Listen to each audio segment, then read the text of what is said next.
ARM is an important player in the mobile industry. The company's Cortex CPUs are used by all vendors in the Android system-on-chip or SoC space, while its Mali GPUs are used by Samsung, HiSilicon and MediaTek. For a few years now, ARM has had a tradition of announcing its new mobile products at Tech Day. Tech Day 2017 brought the ARM Cortex-A75 and the Mali G72, while 2016 brought the Cortex-A73 and the G71. At Tech Day this year, the company has announced three products. The first is the Cortex-A76, the Mali G76 for the GPU, and the Mali V76 for the VPU or the video processing unit. Welcome back to QatNip, and come on, let's learn together.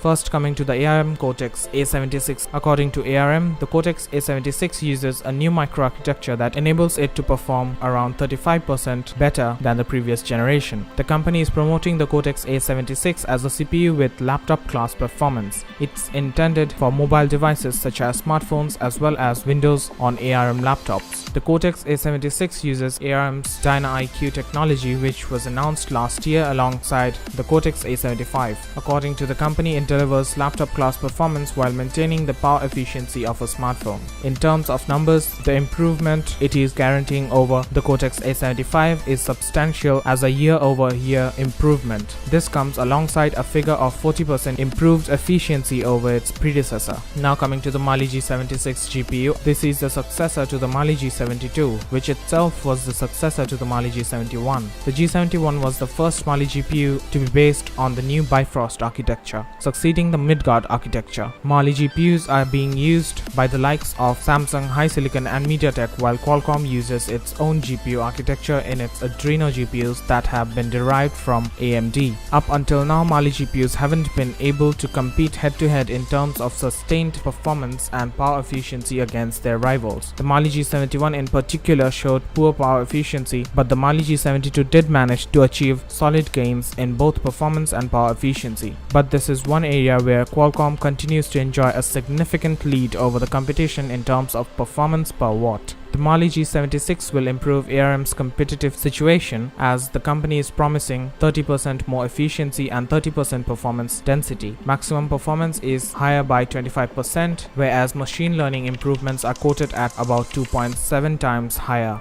And finally, coming to the Mali V76 VPU, this is the successor to the Mali V61, which was released in 2016. A VPU or video processor is an encoder or decoder, which means that it can decode and encode video. The Mali V76 supports 8K decode up to 60 frames per second or 4 4K streams at 60 frames per second. According to ARM, this gives consumers the opportunity to record video while video conferencing or watch 4 games in 4K. At full HD resolution, the video processor supports up to 16 streams of content, creating a 4:4 video wall. The VPU has twice the decode performance and is 40% smaller than its predecessor and has a 25% encode quality improvement.